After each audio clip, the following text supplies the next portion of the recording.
তোরে আর কয়বার বলতে হবে? ভাইয়া নিপার সাথে আমার কিছু না। এই, নিপার সাথে তোর কিছু থাকুক আর নাই থাকুক, তো নিপার আশেপাশে আর ঘোরাঘুরি করবি না। এটা আমার লাস্ট ওয়ার্নিং। কি মনে করছিস তুই? হ্যাঁ ভাইয়া এই, আবার কথা কস।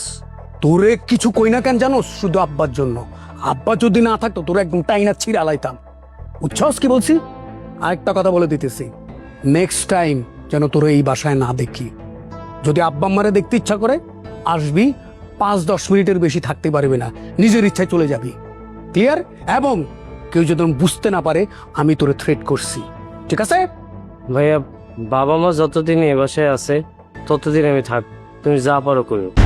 কি করছিস তুই? তুই আমার কথা বুঝতেছস না? আরে এটা নর্মাল কথা।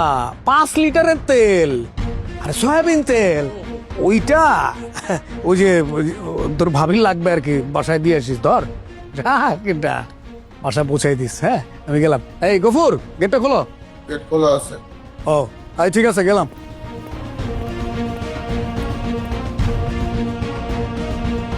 দামকি দুমকি দিয়ে গেল না স্যার। না বড় ভাই, স্যার, কোন বই লেখা আছে বড় ভাই অন্যায় করলে প্রতিবাদ করা যাইব না, বাপে অন্যায় করলে প্রতিবাদ করা যাইব না? অন্যায় তো অন্যায়।